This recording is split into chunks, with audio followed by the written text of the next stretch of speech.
आज की इस वीडियो में मैं इफ का अलग अलग एग्जांपल देकर प्रैक्टिकली तरीके से समझाऊंगा कि इफ का फार्मूला का प्रयोग कैसे किया जाता है। तो पहले एग्जांपल से शुरू करते हैं। देखिए यहाँ पर आपको पास और फेल का रिजल्ट बनाना हो गया स्टूडेंट का, तब हम लोग उस कंडीशन में यूज करते हैं। तो सबसे पहले यहाँ पर नाम लिखा गया है, मार्क्स लिखा गया, उनका रिजल्ट बताना है।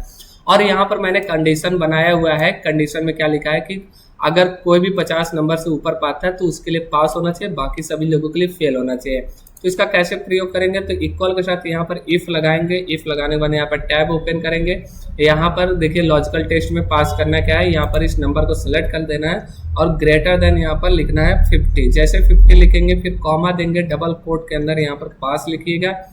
पास लिख देने के बाद डबल कोट से बंद कर देने के बाद यहाँ पर डबल कोट के अंदर फेल लिखिएगा। ठीक है, जैसे ही फेल लिखेंगे यहाँ पर देखिए फेल लिख देना है।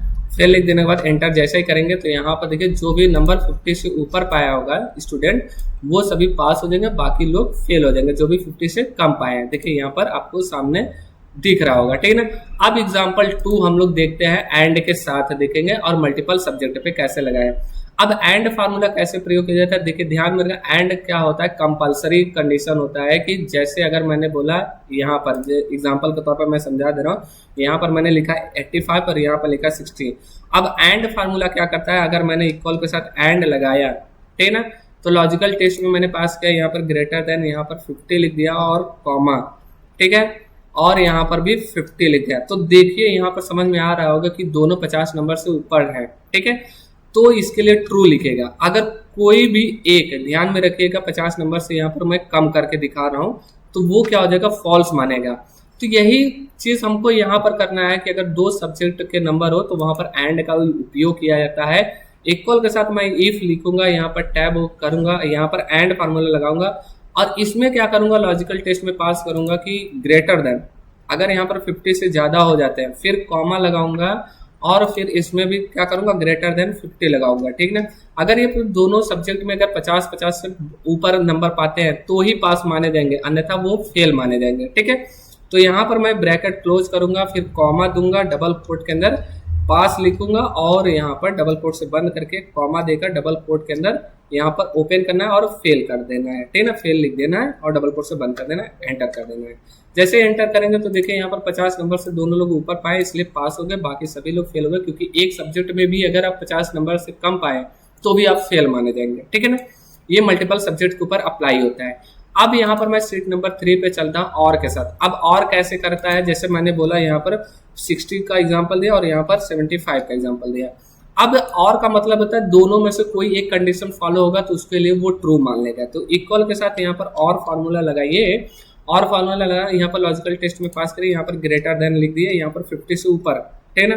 फिर यहाँ पर भी क्या कर दिए, अगर ग्रेटर देन से ऊपर कर दिए, यहाँ पर 50 लगा दिए और एंटर कर दिए। देखिए यहाँ पर क्या हो रहा है, ट्रू मान ले रहा है, ठीक है ना। लेकिन अगर मैं यहाँ पर जैसे 42 कर दूं तो भी क्या मानेगा, वो ट्रू मानेगा। लेकिन जब मैं यहाँ पर दोनों ही कम कर दूंगा, 32 कर दे रहा हूँ, तो भी देखिए यहाँ पर क्या हो रहा है, फॉल्स, तब मान रहा है, वैसे नहीं मान रहा था। ऐसे आपको क्या करना है, यहाँ पर इक्वल के साथ इफ फार्मूला लगाइए और फार्मूला लगाकर देखिए। अब दोनों में से कोई एक 50 नंबर से ऊपर पाता है, या यहाँ पर देखिए कंडीशन में मैंने दिया है 80 से ऊपर पाता है तो बोनस मिलेगा, नहीं तो बोनस नहीं मिलेगा। ठीक है, तो यहाँ पर क्या करना है कि इसके अंदर जाइए, यहाँ पर ग्रेटर देन का साइन लगाइए और 80 से ऊपर दिखा दीजिए, ठीक है, और उसकी रेटिंग भी सेलेक्ट कर लीजिएगा। इसका रेटिंग यहाँ पर 50 से ऊपर, ठीक है, तो यहाँ पर 80 से ऊपर दिखा दीजिएगा, ठीक है ना। 80 से ऊपर दिखाएंगे, यहाँ पर क्या हो जाएगा, अगर वो क्या करते हैं, इस कंडीशन को पास करते हैं, जैसे कि अगर सेल्स भी 80 से ऊपर हो जाए, रेटिंग भी 80 से ऊपर हो जाए तो उनको बोनस मिलेगा। तो फिर कॉमा देकर डबल कोट के अंदर यहाँ पर बोनस लिखिए, ठीक है, फिर यहाँ पर डबल कोट से बंद करें, फिर कॉमा देकर नॉट बोनस, ठीक है ना, यानी नो बोनस, यहाँ पर नहीं बोनस मिलेगा, ठीक है ना। ठीक है, तो इस तरीके से डबल कोट से इसमें बंद करिए, एंटर करिए। देखिए यहाँ पर तो जो भी यहाँ पर क्या होगा, 80 से ऊपर पाएगा उसको बोनस मिलेगा, यानी कि दोनों में से कोई एक पा रहा तो भी देखिए सेल्स भी अगर उसका हो जा रहा है, रेटिंग भी अगर उसका कम पड़ रहा है तो भी वो ले रहा है ना। तो आप और के साथ समझ गए होंगे कि कैसे यूज किया जाता है। फिर शीट नंबर 4 के अंदर आइए, यहाँ पर देखिए एग्जांपल 4 है नेस्टेड इफ के साथ, और यहाँ पर ग्रेड सिस्टम कैसे बनाना है। जैसे यहाँ पर नेम दिया गया और उनका मार्क्स दिया गया, यहाँ पर ग्रेड दिया गया। अब इसको कैसे यूज करना है, तो यहाँ पर बोला गया कि अगर 90 सुपर पाता है कोई भी तो ए ग्रेड आना चाहिए, 70 सुपर पाता है तो बी ग्रेड, 60 सुपर पाता है तो सी ग्रेड, और उसके अलावा कोई पाता है तो फेल होना चाहिए। तो यहाँ पर इक्वल के साथ इफ लगाइएगा और इसमें नेस्टेड इफ का प्रयोग करेंगे, ठीक है ना। तो नेस्टेड इफ का मतलब था इफ के साथ एक और इफ यूज किया जाता है, ठीक है ना। तो क्या करेंगे, सबसे पहले इसको ग्रेटर देन देंगे, यहाँ पर 90 से ऊपर लिख देंगे और यहाँ पर कॉमा देकर, ठीक है ना, यहाँ पर डबल कोट के अंदर ए लिख देंगे, ठीक है ना। फिर कॉमा देंगे, फिर एक और इफ लिखेंगे, यहाँ पर टैब करेंगे, फिर यहाँ पर सिलेक्शन करेंगे मार्क्स को, फिर यहाँ पर ग्रेटर देन का साइन लगाएंगे और यहाँ पर 70 लिखेंगे, ठीक है। फिर क्या लिखेंगे, डबल कोट के अंदर बी ग्रेड। अब देखिए यहाँ पर क्या हो रहा है, फिर एक और इफ लिखिए, फिर यहाँ पर आप इसको सिलेक्शन करिए, फिर यहाँ पर डबल कोट ग्रेटर देन का साइन लगाइए और यहाँ पर 60 से ऊपर दिखा दीजिए, ठीक है। फिर डबल कोट के अंदर सी। अब देखिए ध्यान में रखिए, लास्ट कंडीशन के लिए, फेल के लिए आपको इफ नहीं लगाना, बस इसी के अंदर वैल्यू फॉल्स में यहाँ पर फेल दिखा दीजिएगा, ठीक है ना। लास्ट कंडीशन के लिए ऐसे आपको करना है, डबल कोट्स यहाँ पर बंद करिए, बस एंटर कर दीजिए, ठीक है। तो यहाँ पर क्या होगा, आपका ग्रेड यहाँ पर निकल के आपका आ गया, ठीक है ना।